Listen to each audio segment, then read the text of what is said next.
Guys काफी सालों से आपने एक चीज नोटिस करी होगी, जो आईक्यू की नियो सीरीज होती है उसको पोको के एफ सीरीज से सारे क्रिएटर्स कंपेयर करते हैं जो भी इनका नया फोन आता है। और कंपैरिजन बनता भी है क्योंकि ये जो फोन है वो मिड रेंज में फ्लैगशिप लेवल की परफॉर्मेंस देते हैं। और जितने भी लोग 30 से 35 हजार के बजट में एक अच्छा प्रोसेसर और गेमिंग फोन देखते हैं उनके लिए तो ये बेस्ट ऑप्शंस बन जाते हैं। बट इन दोनों के बेस वेरिएंट में काफी सारे डिफरेंसेस हैं, तो उन सारे डिफरेंसेस की तो बात करेंगे। बट आपके लिए इन दोनों फोनों में से कौन सा फोन ज्यादा सेंस बनाएगा ये भी आपको एंड तक पता चल जाएगा। तो वीडियो को स्टार्ट करते हैं। अब इन दोनों फोन के डिजाइन से स्टार्ट करते हैं। आप इन दोनों का बैक पैनल देखो, दोनों ही फोन काफी फ्लैशी नहीं लग रहे। अब मेरे पास ये जो पोको का फोन है ये लिमिटेड एडिशन वाला फोन है, ये ना इसका साइबर सिल्वर वेरिएंट है। इसके बैक पैनल में देखो कितनी ज्यादा डिटेलिंग करी गई है। देख के ऐसा नहीं लग रहा कि इसमें स्नैपड्रैगन का चिपसेट दिख रहा हो या कूलिंग वेंट्स लगाए हुए हो। और कैमरा के मिडिल में एक ग्रीन लाइन देख रहे हो, कितनों को ये लाइट्स लग रही है। बट इसके बैक पैनल पर ये जो भी आप डिजाइन देख रहे हो ना, ये कुछ भी रियल नहीं है, ये सिर्फ एक ग्राफिक प्रिंट किया गया है इसके पीछे। पर हाँ, ये गेमिंग वाइब तो दे रहा है। और दूसरी साइड अगर आईक्यू के बैक पैनल को देखे तो ये मेरे पास ऑरेंज कलर में है, ये भी बहुत फ्लैशी लगता है। बट इसका जो डिजाइन है वो पोको से थोड़ा तो मिनिमल लगता है। और बहुत ही कम फोन आपने देखा होगा जिसका फ्रेम भी ऑरेंज कलर का आता हो। मतलब मेरे पास ये जो दोनों ही कलर है ना, ये बहुत सब्जेक्टिव है पिक करना। हो सकता है कितने लोगों को ये पसंद आए, पर काफी लोगों को ये पसंद नहीं भी आ सकते। बट टेंशन की कोई बात नहीं है, इन दोनों ही फोन्स के ना दूसरे कलर्स भी आते हैं जो कि काफी मिनिमल है डिजाइन में। बट अगर दोनों फोन के मटेरियल्स की बात करें तो वहाँ पे पोको इजिली आगे निकल जाता है, क्योंकि पोको में हमें ग्लास बैक पैनल मिलता है और मेटल की फ्रेमिंग मिलती है। जो इसके फ्रेम्स हैं वो एल्यूमिनियम के हैं, और जो आईक्यू है वो प्लास्टिक के बैक पैनल के साथ आता है। इवन इसका जो फ्रेम है वो भी प्लास्टिक का है। बट ये जो पोको का बैक पैनल है यार, ये फिंगरप्रिंट मैग्नेट है। मतलब जब भी मैं इसको टच करता हूँ कितने ज्यादा फिंगरप्रिंट्स दिखते हैं इसमें। अब यूजुअली जब मैं फोन का शूट करता हूँ मुझे इतनी ज्यादा दिक्कत नहीं आती है, बट जब कोई ऐसा फोन आ जाता है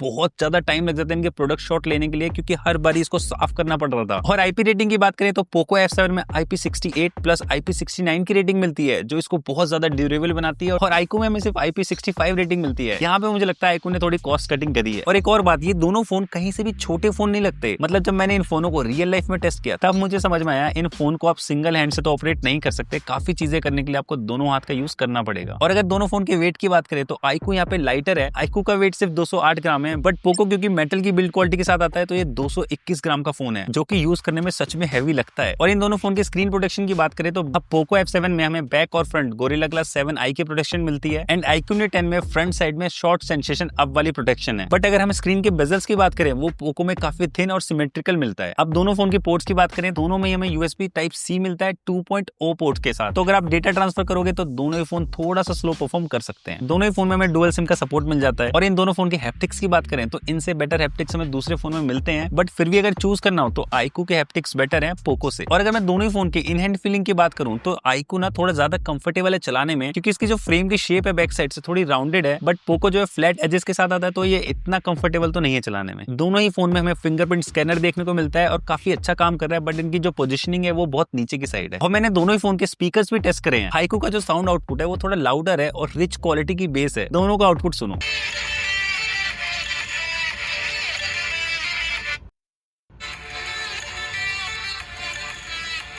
तो डिजाइन और बिल्ड क्वालिटी में इजीली पोको F7 विनर है। बट पोको को मेरा एक छोटा सा सजेशन है, इसके साथ इन्होंने जो बैक कवर दिया है वो ट्रांसपेरेंट देते तो ज्यादा अच्छा होता कि ये डिजाइन दिख पाता। अभी इन्होंने जो ग्रे कवर दिया है उससे ये पूरा लिमिटेड एडिशन डिजाइन छुप जाता है। और मेरे टेस्टिंग के टाइम में दोनों ही फोन काफी बार ड्रॉप हुए हैं, बट आईक्यू का फ्रेम क्योंकि प्लास्टिक का मिलता है तो हमें यहाँ पे डेंट्स देखने को मिल जाते हैं, ऑल्दो पोको में कहीं कोई डेंट नहीं दिखा। अब इन दोनों फोन्स के परफॉर्मेंस डिपार्टमेंट की बात करते हैं। आई नो इसी टाइम का वेट था आप लोगों को। अब जाते वीडियो के स्टार्टिंग में मैंने क्या बोला था, इन दोनों के बेस वेरिएंट में काफी ज्यादा डिफरेंसेस हैं। अब ना उन डिफरेंसेस की बात करते हैं। आईक्यू का जो बेस वेरिएंट है वो 8GB रैम और 128GB की स्टोरेज के साथ स्टार्ट होता है, जिसमें हमें UFS 3.1 की स्पीड मिलती है। और दूसरी साइड जो पोको F7 है जो कि सिर्फ 30,000 रुपए का है, इसमें हमें UFS 4.1 देखने को मिलता है। इवन इसके बेस वेरिएंट में ही हमें 12GB की रैम एंड 256GB की स्टोरेज मिलती है। सो यहाँ पे पोको ने काफी अच्छा काम किया है। एंड मैं आपको एडवाइस करूंगा अगर आप बहुत ज्यादा गेम खेलते हो तो आईक्यू में भी आप एटलीस्ट 12 256GB वाला वेरिएंट लेना। दोनों ही फोन के बेंचमार्क्स देखो। Antutu की बात करें तो यहाँ पे आईक्यू स्लाइटली बेटर है पोको से, ऑल्दो ये दोनों ही फोन मिड रेंज सेगमेंट के हैं, बट इनकी जो परफॉर्मेंस है वो फ्लैगशिप लेवल की देखने को मिलती है। अब ये Geekbench का स्कोर देखो, यहाँ पे आईक्यू काफी आगे निकल जाता है पोको से, but wildlife extreme test में पोको की स्टेबिलिटी आईक्यू से काफी ज्यादा है। इवन CPU थ्रॉटलिंग टेस्ट में जो ग्राफ है वो आईक्यू का थोड़ा ज्यादा ग्रीन है एज कम्पेयर टू पोको,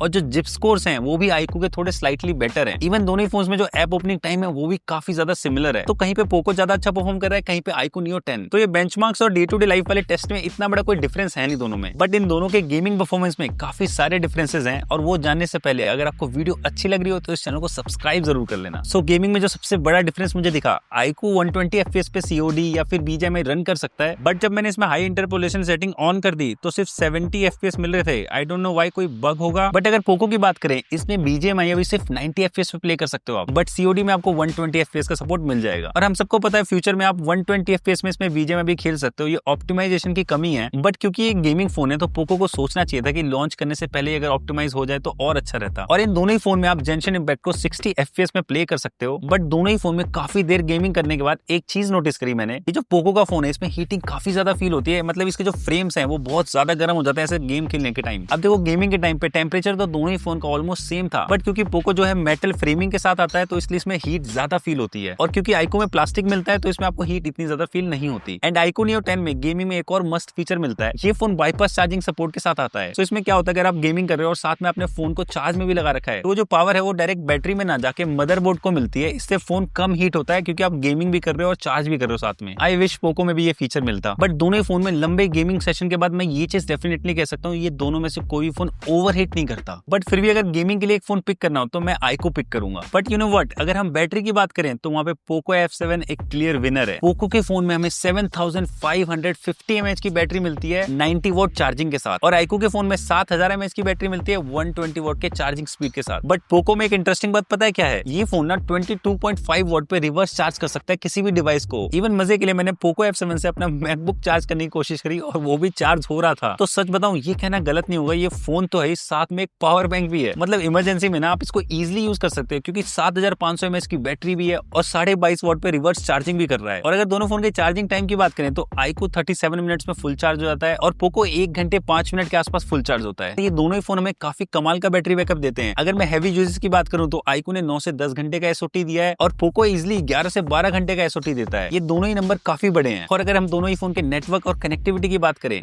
तो दोनों ही फोन में मैंने एयरटेल के सिम यूज करी है, कहीं पे भी कोई इशू नहीं आया मुझे, ना ही कोई कॉल ड्रॉप दिखा। इवन जो 5G की स्पीड है दोनों में ही काफी अच्छी आ रही थी। एंड कनेक्टिविटी में पोको F7 के पास एक प्लस पॉइंट है क्योंकि इसके अंदर में ब्लूटूथ 6 मिलता है और iQOO में हमें ब्लूटूथ 5.4 मिलता है। बट कूल बात यह है कि हमें दोनों ही फोन में NFC का सपोर्ट मिलता है, तो आप इजिली इसमें अपने कार्ड ऐड करके पेमेंट्स कर सकते हो। अब इतने देर में आपको समझ में आ गया होगा कि दोनों ही फोन में काफी ज्यादा सिमिलरिटीज हैं। और अगर हम डिस्प्ले की बात करें, इसमें भी हमें बहुत ज्यादा सिमिलरिटीज देखने को मिलती है।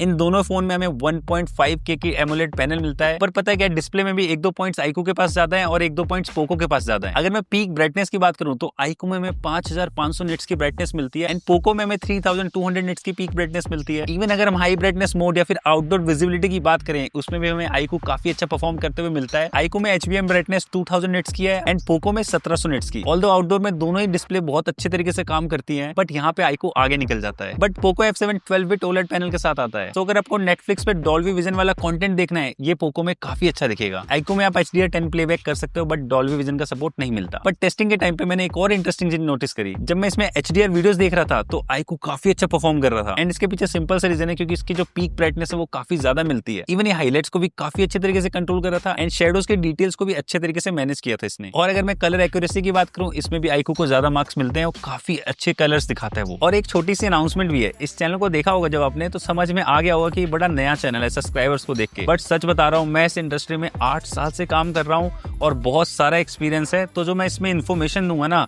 वो अपने 8 साल का एक्सपीरियंस दूंगा और बहुत ही डिटेल्ड चीजें बताऊंगा। तो अगर एंड तक आपको वीडियो अच्छी लगी तो लाइक जरूर कर देना और इस चैनल को सब्सक्राइब करना मत भूल। अब इन दोनों फोन के कैमरा डिपार्टमेंट की बात करते हैं। दोनों ही फोन में हमें डुअल कैमरा सेटअप मिलता है। 50 मेगापिक्सल का कैमरा है IMX 882 के साथ एंड दोनों ही फोन में 8 मेगापिक्सल का अल्ट्रा वाइड कैमरा है। बट फ्रंट कैमरे में iQOO आगे निकल जाता है, इसमें 32 मेगापिक्सल का फ्रंट कैमरा मिलता है एंड पोको में सिर्फ 20 मेगापिक्सल का। अब नोटिस करने वाली बात पता है क्या, ये दोनों ही phone performance and gaming oriented phones हैं, तो इन दोनों ही फोन का कैमरा मुझे काफी इनकंसिस्टेंट लगा। बट फिर भी मैं ये कह सकता हूँ कि iQOO ने कैमरे में काफी बेटर काम किया है क्योंकि पोको कैमरा के हर डिपार्टमेंट में इनकंसिस्टेंट परफॉर्म कर रहा है। आपको सैंपल दिखाता हूँ। अब ये डे लाइट में मेरे फ्रेंड का 1x का शॉट देखो, iQOO ने कितने अच्छे तरीके से चीजों को मैनेज किया है। पीछे स्काई को देखो कितने अच्छे तरीके से HDR मैनेज किया है और दूसरी तरफ पोको ने स्काई को पूरा ओवर एक्सपोज कर दिया है। ये मैं जूम करके अगर मैं आपको डिटेल एंड स्किन टोन्स भी दिखाऊं तो मैं तो iQOO को ही पिक करूंगा, ऑल्दो उसने लिप्स को बहुत ज्यादा पिंक कर दिया है, बट ओवरऑल iQOO का सैंपल काफी अच्छा लग रहा है दिखने में। अब ये पिक्चर देखो, यहाँ पे भी सेम स्टोरी है। जो हाईलाइट एंड शेडोज हैं वो आईकू ने कितनी अच्छे तरीके से कंट्रोल करे हैं। टी पे जूम करके दिखाता हूँ आईकू में कितनी अच्छी तरीके से शेडोज दिख रही हैं एंड पोको ने सब कुछ ब्लैकआउट कर दिया है। अब इस वाले पिक्चर से आपको समझ में आ जाएगा मैं पोको को इनकंसिस्टेंट क्यों कह रहा था, क्योंकि अभी तक आपने देखा कि आईकू की फोटोज में ज्यादा कलर्स दिख रहे थे, बट सडनली इस वाले फोटो में पोको ने बहुत ज्यादा सैचुरेटेड आउटपुट दिया है। इवन मेरे फ्रेंड की जो स्किन टोन है ये बिल्कुल भी ऐसी नहीं है जैसा पोको शो कर रहा है। इतने डार्क सर्कल्स तो है ही नहीं उसके। एंड ग्रीन को भी देखो कितना ज्यादा बूस्ट कर दिया है। अब सेम सेंसर से जब मैंने 2x में फोटोज क्लिक करी तो पोको ने फिर से इनकंसिस्टेंट परफॉर्म किया और ग्रीन्स फिर से चेंज कर दिए। एंड यहाँ पे भी स्किन टोन काफी खराब है। अब ये 2x में बिल्डिंग का शॉट देखो, यहाँ पे मैं जूम करके दिखाता हूँ, जो डिटेल्स हैं वो भी आईकू में ज्यादा मिलती है। अब पोर्ट्रेट की बात करूँ तो दोनों ही फोन डिसेंट परफॉर्म करते हैं, बट यहाँ पे भी पोको ने बहुत इनकंसिस्टेंट परफॉर्म किया है। अब ये सैंपल देखो, इसमें जो सब्जेक्ट है वो आईकू में काफी क्लियर दिख रहा है एंड पोको में थोड़े हेजी फोटोज लग रही है। अब इस वाले पोर्ट्रेट सैंपल को मैं जूम करके दिखाता हूँ, पोको की डिटेलिंग देखो कितनी बेकार है और दूसरी साइड आईकू ने कितनी अच्छे तरीके से स्किन टोन को मैनेज किया है। इवन फोटोज भी काफी अच्छे तरीके से एक्सपोज की है। ये सेम चीजें आपको 1x पोर्ट्रेट में भी देखने को मिलेंगी। अब मैं पोको को इनकंसिस्टेंट क्यों कह रहा हूँ, यहाँ पे आपको फिर से प्रूफ मिलेगा। इन फोटो को देखो, दोनों ही फोन ने कितना अच्छा परफॉर्म किया है, बट यही सेम फोटो मैंने एग्जैक्ट सेम जगह पे 3-4 बार क्लिक करी है। आईकू ने ना हर बार सेम आउटपुट दिया, बट दूसरे वाले शॉट में पोको ने पीछे ब्लर ही नहीं किया। और जब मैंने फिर से एक फोटो क्लिक करी तो सब्जेक्ट को देखो कितना ब्लैकआउट कर दिया है। तो पोर्ट्रेट्स में भी आईकू अच्छा परफॉर्म कर रहा है। अभी अल्ट्रा वाइड का शॉट देखो, ये मैंने सनसेट से थोड़े पहले क्लिक किया था, यहाँ पे भी आईकू ने काफी अच्छा परफॉर्म किया है। HDR बहुत अच्छे से मैनेज किया है। इवन मैं आपको जूम करके दिखाता हूँ, ये एसी इवेंट्स के आसपास आईकू के फोटो में देखो कितनी अच्छी डिटेलिंग दिख रही है एंड पोको की फोटो बहुत ज्यादा ग्रेनी एंड नॉइजी है। ये सेम चीज आपको हर अल्ट्रा वाइड फोटो में देखने को मिलेगी। अब ये पराठे का 1x का शॉट देखो, यहाँ पे भी पोको ने काफी अलग कलर्स दिखाए हैं। इवन जब मैंने 2x में शॉट लिया तो यहाँ पे भी बिल्कुल इनकंसिस्टेंट कलर हो गए पोको में। अब मैं आपको लो लाइट के कैमरा सैंपल्स दिखाता हूँ। अब ये कैफे का शॉट देखो, यहाँ जो ग्रीन कलर है ये पोको ने बहुत ज्यादा इनकंसिस्टेंट दिखाया है। ऐसा ग्रीन तो बिल्कुल भी नहीं था। आईकू ने काफी कोशिश करी है ग्रीन को बैलेंस करने की, बट चाहे 1x हो या फिर अल्ट्रा वाइड, हर जगह पोको ने ग्रीन को बहुत ओवर पावर दिखाया है। अब लो लाइट में 1x में ये वाला शॉट देखो, में पोको ने कितना बड़ा ब्लेंडर किया है। ना ही हाईलाइट्स अच्छे से कंट्रोल करे, ना ही शेडोज दिखाई। और दूसरी साइड जो आईकू है उसने हाईलाइट्स भी बहुत अच्छे तरीके से कंट्रोल कर लिया है। इवन ऊपर बिल्डिंग्स में देखो शेडोज की डिटेल भी बहुत ज्यादा है। एंड ये सेम सिचुएशन आपको हर शॉट में देखने को मिलेगी। यहाँ पे रेस्टोरेंट के लोगों को देखो, पोको F7 ने पूरा ओवर एक्सपोज कर दिया है और आईकू ने बहुत अच्छी तरीके से उसको बैलेंस किया है। इवन ये मशरूम गार्लिक ब्रेड का शॉट देखो, जितना सैचुरेटेड ये पोको के सैंपल में लग रहा है इतना तो बिल्कुल भी नहीं था। एंड लो लाइट में अगर हम ह्यूमन सब्जेक्ट की बात करें, वहां पे भी आईकू काफी अच्छा परफॉर्म कर रहा है। अब क्योंकि हमें आईकू में 32 मेगापिक्सल का फ्रंट कैमरा मिलता है तो ऑब्वियसली फ्रंट कैमरे में तो आईकू काफी आगे है। ऑल्दो दोनों ही फोन ने स्किन टोन को बिल्कुल भी नेचुरल नहीं रखा, बट जो डिटेलिंग है या हाईलाइट एंड शेडोज है वो आईकू में काफी अच्छे देखने को मिलती है एज कम्पेयर टू पोको। अब बात करते हैं दोनों फोन के वीडियो क्वालिटीज की। दोनों ही फोन 4K 60 FPS पे रिकॉर्ड कर सकते हैं वीडियोस को। अगर वीडियो में कोई ह्यूमन सब्जेक्ट है तो आईकू काफी अच्छा परफॉर्म कर रहा है एज कम्पेयर टू पोको। आप इसमें देख ही पा रहे होगे, आईकू ने सब्जेक्ट को थोड़ा ब्राइट कर दिया है, बट ओवरऑल फील आईकू की ज्यादा अच्छी लग रही है। अब ये फ्रंट कैमरे का वीडियो सैंपल देखो, आईकू जो है 4K 30 FPS पे शूट कर सकता है एंड पोको 1080p 60 FPS पे शूट कर सकता है। ऑल्दो फ्रंट कैमरे में आईकू की वीडियो क्वालिटी अच्छी है, बट अगर स्टेबलाइजेशन की बात करें तो उसमें पोको काफी आगे निकल जाता है। आईकू की वीडियो बहुत कम स्टेबल है अगर आप 4K पे शूट कर रहे हो। तो अगर कैमरे की बात करें तो चाहे HDR हो या ह्यूमन सब्जेक्ट हो या पोर्ट्रेट्स हो, इवन लो लाइट, हर जगह आईकू ने बहुत अच्छा परफॉर्म किया है। अब दोनों फोन के सॉफ्टवेयर की बात करते हैं। पोको में HyperOS 2.0 मिलता है एंड आईकू में FunTouchOS 15 मिलते हैं। दोनों ही फोन Android 15 के साथ आते हैं। देखो सच तो ये दोनों ही UI में काफी ज्यादा इंप्रूवमेंट की नीड है। इन दोनों फोन्स में भर के ब्लोटवेयर मिलते हैं, काफी टाइम लगा उन सबको इंस्टॉल करने में। इवन आईकू में तो कभी काफी वल्गर एड्स भी दिखती हैं, बट गुड पार्ट ये है कि सारे ब्लोटवेयर आप इंस्टॉल कर सकते हो। और अगर सॉफ्टवेयर अपडेट की बात करें तो इसमें पोको को एक स्लाइटली एज मिलता है, क्योंकि इसमें हमें 4 ईयर के OS अपडेट मिलेंगे और 6 साल के सिक्योरिटी पैच अपडेट। और आईकू में सिर्फ 3 साल तक OS अपडेट मिलेंगे और 4 साल के सिक्योरिटी पैच अपडेट। बट अगर मैं UI के ऐप ओपनिंग की बात करूं या यूट्यूब स्क्रॉलिंग की बात करूं, दोनों ही फोन काफी स्मूथ परफॉर्म करते हैं। बट अगर मैं लॉक स्क्रीन कस्टमाइजेशन की बात करूं तो मुझे पर्सनली पोको का ज्यादा अच्छा लगता है। इसमें काफी मिनिमल एंड फैंसी कस्टमाइजेशन कर सकते हो आप लॉक स्क्रीन में। और इन दोनों ही फोन्स में हमें नेटिव डायलर मिलता है, तो दोनों ही फोन्स में आप इजीली कॉल को रिकॉर्ड कर सकते हो और AI के थ्रू समराइज भी करवा सकते हो। और अगर AI की बात करें तो दोनों ही फोन्स में काफी सारे AI फीचर्स मिलते हैं, जैसे कि AI erase, AI expand, circle to search भी मिलता है। सो फाइनली बात करते हैं इस वीडियो के कंक्लूजन की। अब दोनों ही फोन काफी हैवी परफॉर्मेंस के साथ आते हैं, बट अगर आपकी प्रायोरिटीज बैटरी बैकअप है या एक अच्छा डिजाइन और बिल्ड क्वालिटी वाला फोन चाहिए तो आप पोको को देख सकते हो, क्योंकि इसमें हमें IP68, IP66 और IP69 की रेटिंग मिलती है। इवन इसके जो फ्रेम्स है वो मेटल के मिलते हैं, तो डिजाइन, बिल्ड क्वालिटी, थोड़ा एक्स्ट्रा सॉफ्टवेयर सपोर्ट हमें पोको में मिलता है। एंड अगर आपको परफॉर्मेंस और गेमिंग के साथ एक अच्छा कैमरा फोन भी चाहिए तो आप आईकू पिक कर सकते हो। इवन ये डिस्प्ले डिपार्टमेंट में भी थोड़ा अच्छा परफॉर्म करता है। और अगर मैं प्राइसिंग की बात करूं तो सेल के टाइम पे ऑलमोस्ट सेम प्राइस में ये दोनों फोन मिल जाते हैं। तो अब ना आप कमेंट करके बताओ आपको कौन सा फोन ज्यादा अच्छा लगा या आप कौन सा फोन पिक करना चाहोगे 30 से 35 हजार के प्राइस सेगमेंट में। एंड इस वीडियो के रिगार्डिंग या मेरे चैनल के लिए कोई भी फीडबैक हो वो भी आप कमेंट कर सकते हो, और जाने से पहले चैनल को सब्सक्राइब जरूर कर लेना।